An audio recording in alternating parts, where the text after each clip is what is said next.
We are here to celebrate the life of a dear friend and colleague, Anne Fleming. Anne, as you all know, was a remarkable human being. And I think that even amidst all the tragedies of this past year and all the darkness, I don't think any of us was prepared for the world to take from us someone who was so good. And I think the grief of this will sit with us for a long time, and today's event you surely will not lessen our profound sense of loss, but I do think it will honor Anne's spirit. So thank you all for being here today. I also want to thank Antonio Ferros and others in the history department for helping us arrange this event. Thanks especially to Chris Sabella, who has provided all the tech support for us. Momentarily, you will hear from 6 people who knew Anne in different capacities: Sally Gordon, the Honorable Marjorie Rendell, Erica Kitzmiller, Noria Leidecker, Walter Licht, and Tom Segru. When those remarks conclude, I will then invite anyone attending to offer their own remembrances of Anne. So if you would like to say a few words at that later stage, please send me a private chat message and I'll put you on the list. And I'll also enable you to unmute yourself when the time comes. And then at the end of our event, Sean Dempsey has generously agreed to give some closing remarks. So Sally Gordon, please go ahead. Thank you, Karen. I've been anticipating this and enjoying the thought of remembering Anne and missing her dreadfully. And I wanted to tell you a bit about how I first met her. She called me from South Brooklyn Legal Services, saying that she had become deeply concerned about cycles of poverty, that she saw so much needless suffering due to debt and oppressive and predatory lending. She wanted to come back to do a PhD in history. And I have to tell you, her writing sample was a legal brief, which surprised, I don't know how many remember getting that in our admissions cycle. But she was accepted because she showed such seriousness of purpose and thoughtfulness about what she wanted to do. And she dove in to graduate school. She took to it immediately. She loved History 700 with Kathy Brown, who's here today. Thank you, Kathy.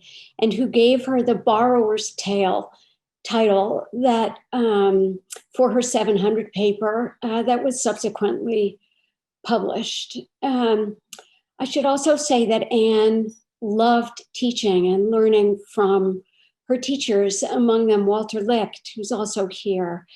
And she read very widely and changed her interests. She became more and more interested in business and economic history. And I know Walter will speak to that. But Anne also became a loyal member of the Business History Conference, a supporter of that society and of the field. I also want to mention that Anne showed to me in many ways that she was fearless. She gave no ground to bullies. For example, when she went on the teaching market, she got a job offer in late December and was given until New Year's to make up her mind. And she called me to talk about it. She was thinking of turning it down, and it was a good school, but they had not behaved well. And I said, Anne, if you do turn it down and nothing else better or even evil takes its place over the next several months, will you be able to live with that? And she said, oh, absolutely. Once I make up my mind, I won't change it. And she didn't. And Georgetown gave her an offer, and it was a wonderful choice for her. She flourished there, no surprise. But she valued her colleagues there deeply. I'm thinking especially, but not only, of Dan Ernst. And I just want to close with our final conversation this summer. Anne offered to belly up to the bar, as she put it. She wanted to take on more responsibility, deeper commitments to the American Society for Legal History, to begin to give back, as she put it. And we also talked about her glowing future. She was expecting a child just about a week ago now, in early November, and we chose colors for her baby blanket that I was to knit. Her special blue, which all of us know, and white and pale gray. And I have it here. It will go to the wonderful Holy Trinity Catholic Church, where her funeral mass was held, and where it will go to a baby who needs something warm and loving, made with love. I just want to say that we are all reckoning with sadness, and that I, in particular, loved and learned from. Thank you for that, Sally. Judge Rendell, please. Anne came to clerk for me in 2006 after clerking in the Southern District of New York for Judge Miriam Cederbaum.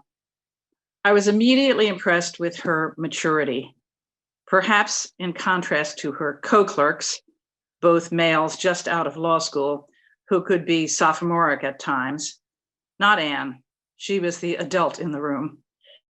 But I mean that in the nicest sense. Anne was warm, kind, genuine, unassuming. She was quiet and private, but she had a wonderfully wry sense of humor. One of her co-clerks recently wrote to me, quote, "Anne was never frivolous," which isn't to say that Anne was always serious. Rather, when she told jokes, they were good jokes. When she debated issues, she made interesting points. She never talked to hear her own voice, but only to add to the humor of the moment or the quality of the discussion, end quote.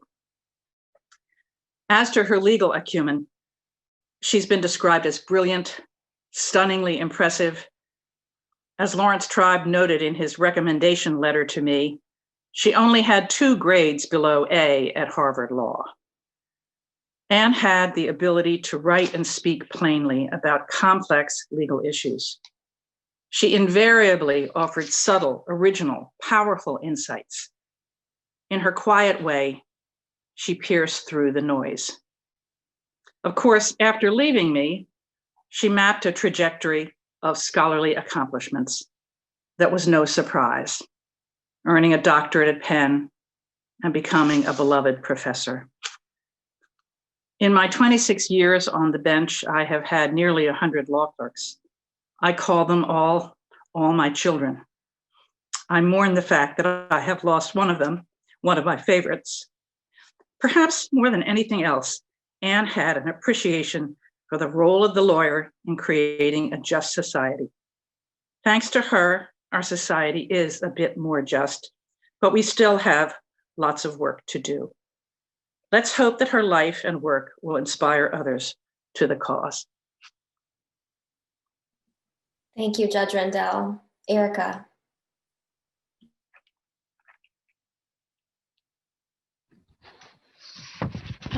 As many of you know, I did not overlap with Anne very much at Penn, but fortunately for me, our paths after graduate school constantly converged, which is pretty remarkable. When I was in Cambridge balancing professional life with a newborn baby and a partner who was traveling back and forth to Philadelphia, Anne was that solid friend that I needed. We would meet every now and then for coffee at Pete's Coffee in Harvard Square, and it was so comforting to have a friend nearby who knew me. After a few weeks after my fellowship ended, I visited Michael Katz at his home, and it was the last time I would see him.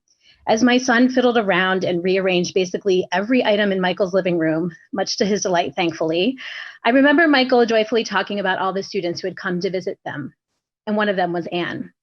I'll never forget how he described her. Michael simply said that Anne was the most brilliant, humble person he had ever known. I, of course, loved the sound of that. Brilliant, humble, Two words that rarely go together, even more rarely in the oftentimes competitive landscape of academia. He was right. Anne was one of the most brilliant, humble people I've ever known. And yet to me, she was so much more than her brilliance and humility. When she passed away, I described Anne as a friend in the truest sense of the word. Compassionate, caring, I would steal Sally's word, fearless, especially with bullies, and deeply loyal. And when I moved to New York with my husband and then my two young children, Anne made a bustling and noisy city feel a little bit more like home to a kid who had grown up in rural Pennsylvania. Whenever she was in New York, we would write together. We'd meet in the morning, very early, either at her house or when it was hot, we would take advantage of the Columbia's modern air conditioning and joke that we were usually the only women in the reading room at Butler. We would write, have lunch, chat about what we did, and we would write some more. And her presence kept me motivated and focused on finishing my book and dulled the isolation that I hate about academic life. I had her as a thought partner, listening to frustrations, pushing me to be better, and reassuring me that I wouldn't fail. And I always believed her because, as you all know, she has this uncanny way of always making you feel safe and calm in her presence. That she knew something about me that I didn't always see about myself, because as everyone knows, she always brings the very best out in everyone. Anne read more drafts than anyone should have to, and I never really had to ask her if she would. She helped me think about how to reframe my work, how to write more clearly, and how to argue more forcefully. She made countless cappuccinos for me, even though there was always a full pot of coffee already brewed in her kitchen. She always made it seem like this was not a big deal, and I really wanted a cappuccino instead of coffee, and it was a delightful treat to have. She joyfully watched as my children looked for worms, digging up every piece of dirt in her backyard. And my family has had more bagels and lox at Anne and Paul's house, probably than anywhere else in New York City. Anne did all this with humor and grace, and she acted like nothing was ever a burden. In many ways, she just thought that's what friends did. I had the great fortune of listening to her talk about her new work in Birmingham, and I really wish all of you could know about that work in progress. But you probably already know that she approached it with a laser focus on the stories of people who suffered so much under capitalism, poverty, and inequality that are the hallmarks of this nation. Anne could have done anything in the world. She chose to write and teach to change it.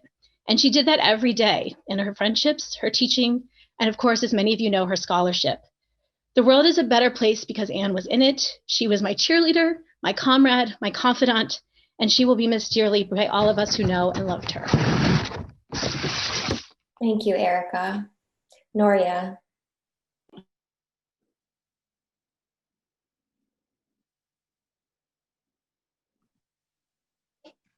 Hi, everyone. So for those of you who don't know, I was in Anne's cohort, and we started all in 2009. And in fact, the first time I met Anne was during our accepted students weekend at Penn in the spring of 2009. I had driven directly from Philly, from Providence, where I had attended another similar event at Brown. I remember being stressed and overwhelmed, and that wasn't just because I had just had my first experience driving and parking in Center City. The vibe I got at Brown didn't feel quite right, and I was starting to wonder if this whole grad school thing was a bad idea. And then I met Anne. In fact, she's the only person I remember with great clarity from those few days. We had a few conversations and then sat next to each other for a few hours at dinner on our last night there. Then we walked back to our hotel and said our goodbyes. Even after these brief interactions, I knew two things. First, this was someone I wanted to be my friend. And two, I knew that if Anne were going to Penn, I would be okay there too. And that fall, when I returned to Philly, I discovered that the understated brilliance and radiant kindness that I had sensed in her during our first meeting was only the tip of the iceberg. As the months passed, I got to know her both inside the classroom and out. In History 700, I watched her dissect books with skill and her characteristic dry wit. One particular day in the late fall, we had gotten to the point in the discussion where Kathy asked us about a scholar's theoretical influences. Anne chimed in, well, you know, the author did drop the F-bomb. I froze for a second, wondering how I could have missed such a juicy detail. Anne waited a beat and then said with a straight face, you know, Foucault. The room was in stitches. We were just starting to realize the wry sense of humor that was just below the surface of Anne's studious classroom persona. When it came time to do peer reviews on our 700 papers, I remember being entranced by Anne's paper, which later became part of her book. After reading it, I couldn't wait to talk to her. Not because I had any great scholarly contribution to make, but because I couldn't help thinking the whole time I was reading it, this is just like A Tree Grows in Brooklyn, which I had just reread. When I shyly admitted this to her, she said, I know. And it turns out it was one of her favorite books too. This was one of the first of many things we discovered we had in common. Both of us were type A firstborns in academia. Our younger sisters, on the other hand, were both artists whose work we were proud of, but didn't always understand. Together, we pondered Katie's spiked benches and taxidermy projects, and Zoe's full-body Xeroxes and photo collages, eventually concluding they were just much cooler than us. But the similarities didn't end there. We both loved Ann Taylor, mostly Black for her, struggled to manage our curly hair and the Philadelphia humidity, and had even bought the same vacuum cleaner from Consumer Reports one year because it was listed as the best buy. I can think of so many of these little, but as you know, to be more, it was to know, even if you weren't in the same place, she would show up to support you with her singularly kind and calm presence in any way she could. And you knew, just like I had in that first weekend in Philly, that you would be okay. And since we lost her, it's definitely been harder to feel okay. But in those moments, I try to think of her smile and her dimples and those sparkling blue eyes. And I remember how she was not just my friend, but my role model. And as the months and years pass, I know that if I follow her lead as a scholar, and more importantly, as a human being, I will be okay again. Thank you, Noria. That was really beautiful. Walter, please go ahead. Ostensibly, I served as one of Anne's faculty advisors, but the true nature of our relationship was always one of collaboration and colleagueship. So permit me a few examples. And I'm glad Judge Rendell is present because this involves a course which her son actually took with me decades ago. This is History 161. And I was at a point when Anne was my TA that I was just determined to reconfigure the course and implant a very firm global perspective. And months before the course, Anne just helped me out figuring out a new trajectory of lectures, new content for those lectures, new reading assignments, and also new exercises. It was just extraordinary assistance. Then about a week or two into the course, I had finished a lecture early, and I looked up to Anne. She sat in the back of the lecture hall and said, "So Anne, what did I miss?" And we began a dialogue right at the end of this session. And it was so wonderful to watch the students just switch their heads back and forth between us.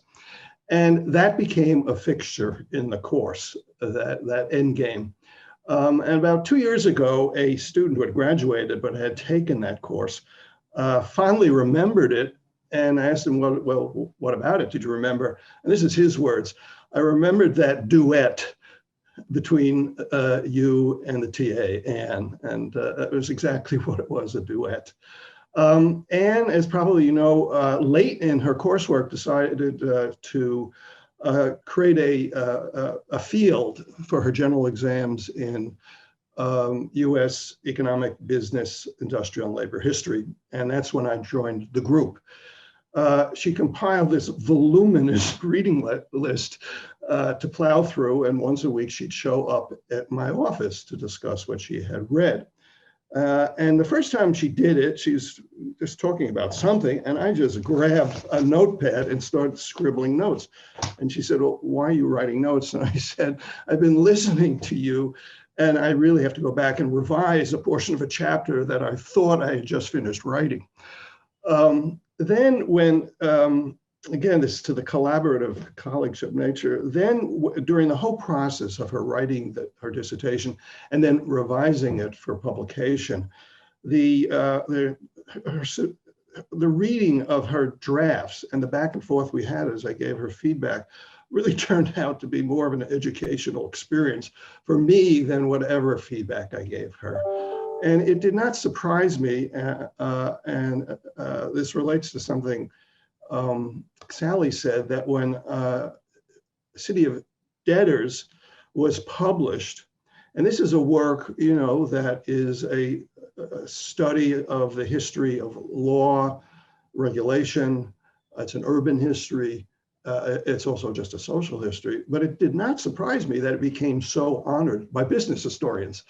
And that remains a legacy as well. And some of those people in business history have reached out to me just to confirm that about the high regard that she has among business historians.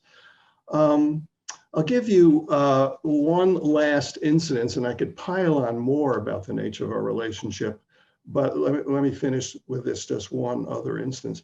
And this goes back to last December, when I asked Anne to be a discussant at the Penn Economic History Forum, which I co-chair. And it was a very sweet moment for me this session because the presenter was a former graduate student of mine who had graduated over 25 years ago. This was a woman who never pursued an academic career, but had a notable career as a demographer and analyst of healthcare policies, both for foundations and government agencies.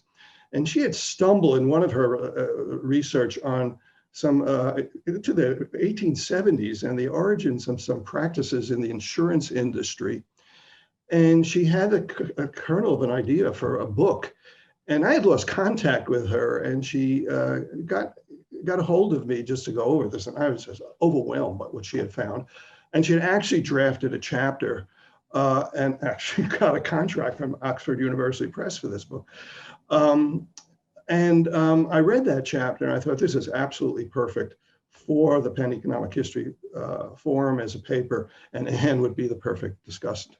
So the presenter spoke, and then everyone turned to Anne.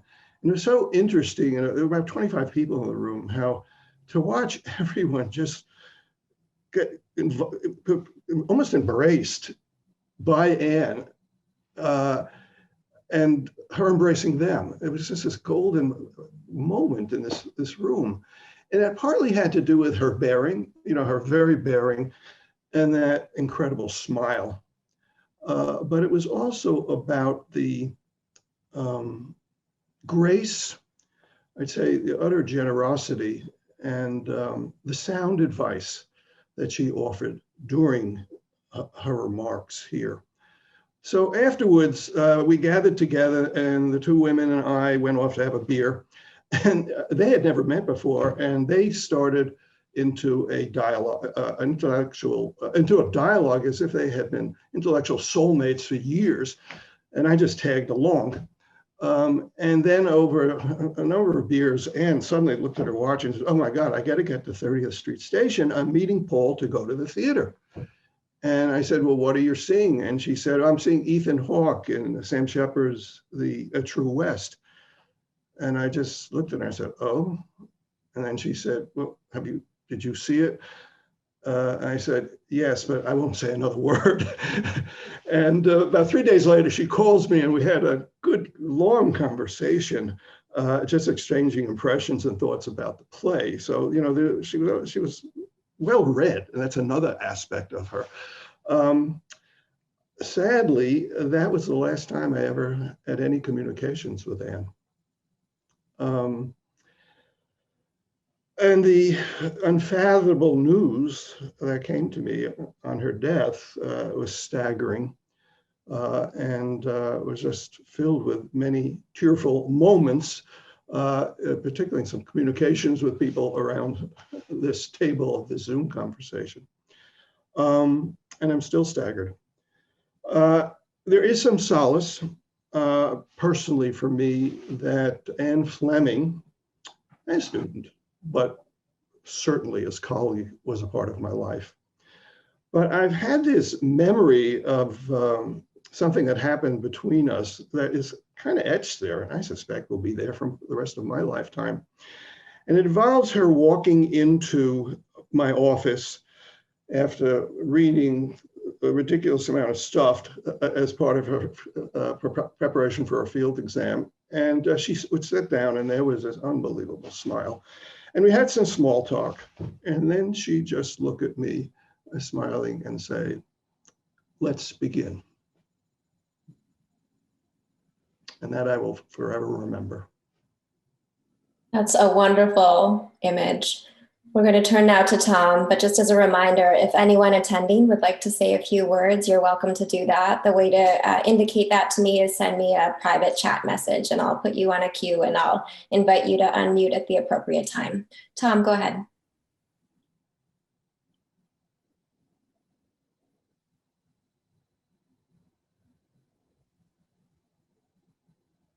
Thanks, Karen. One of the best parts of our jobs as professors is to learn from our students.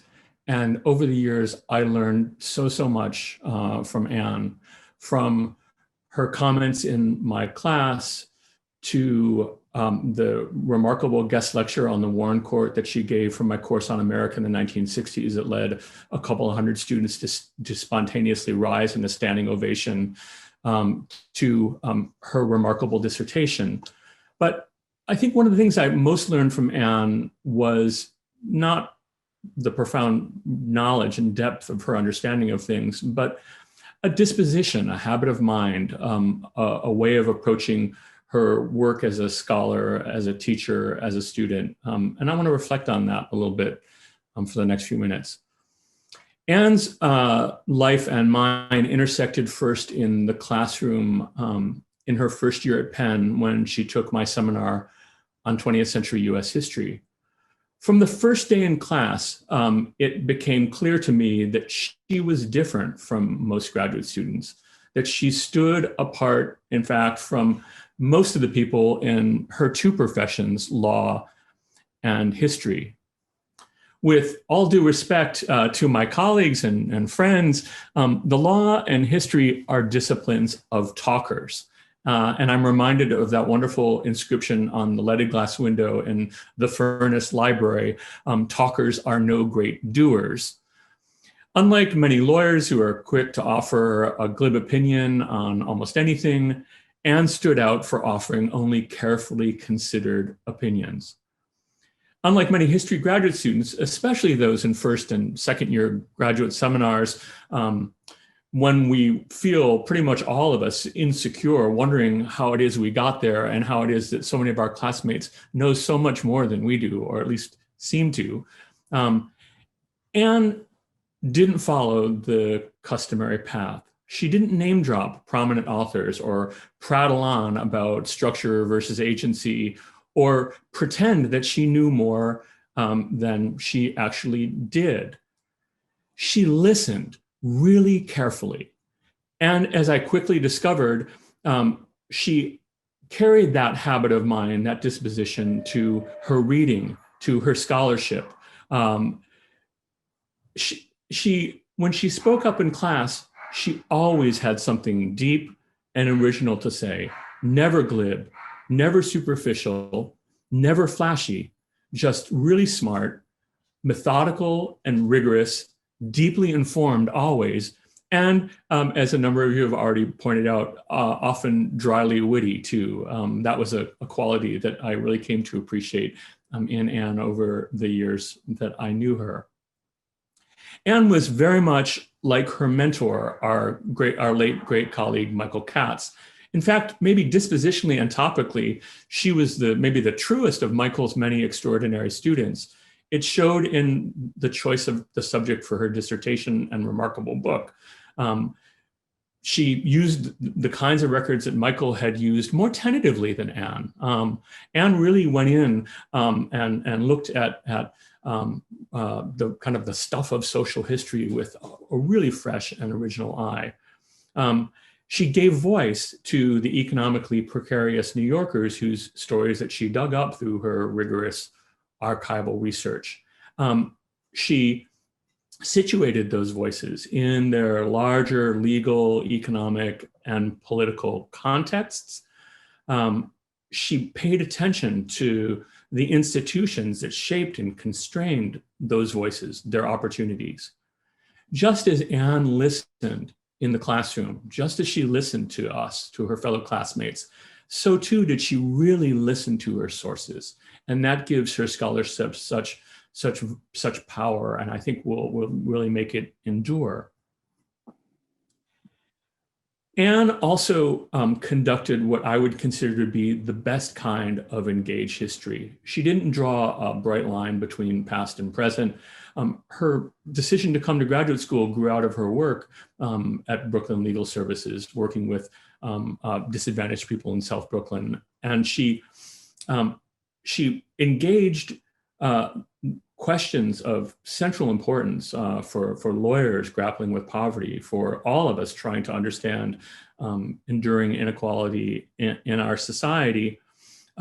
She wrote out of a really deep commitment to social justice, but she did so by studying her subject and writing about it with real clarity and rigor. She was not a polemicist, right? She was writing so that she could be listening to, so she could be listened to. Anne's work was rigorous. It engaged the world. It mattered. It matters. We will be listening to her for a long time to come. Thank you, Tom. We have one more speaker arranged to close out our session, but I'll just pause here for one more minute and see if anyone wants to say a few words from the audience. And again, the way to do that would be to just send me a private message in the chat.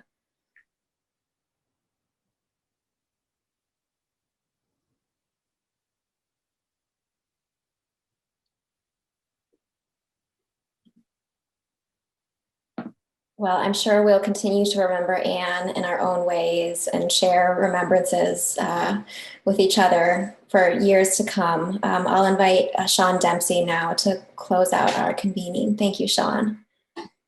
Thank you. It's an honor to give these closing remarks. For those of you that don't know me, I was also part of Anne's cohort back in 2009. And I also happen to be a Jesuit priest. And although Anne and I never really talked about religion, she was often kind enough to come down to Old St. Joe's, the Jesuit parish in Philadelphia when I happened to be preaching. And I always admired Anne because I think I had an intuitive sense that her commitments to social justice and to, as Tom just said, the economically precarious, those who suffer, resonated with my own passions and with the reason that I came to graduate school as well. And so her loss has hit me in a number of ways. And dare I say, her moral vision, her passion for justice, it leaves such a gaping wound. I'm struck by the things that we've heard today, and I think it might be a good practice to kind of just lift up some of those things as we take our leave of one another and take our leave of Anne. The descriptions that jump out. Anne's humility, her supportiveness, her kindness, her fearlessness, her engagement with those who suffer, her commitment to justice, her warmth, her kindness, her generosity, her brilliance, her vision. These are descriptions, as some of you have mentioned, that don't often cohere in one human being. And so it speaks to the extraordinary person that Anne was and the extraordinary loss that this is. And so I think it's also good to acknowledge the grieving that all of us share, the shock of her loss that I'm still sure feels fresh to so many of us. And says, as we take our leave, we are grateful, but we remain grieving. We thank Anne for sharing her life with us. We say goodbye to her and send her on her way.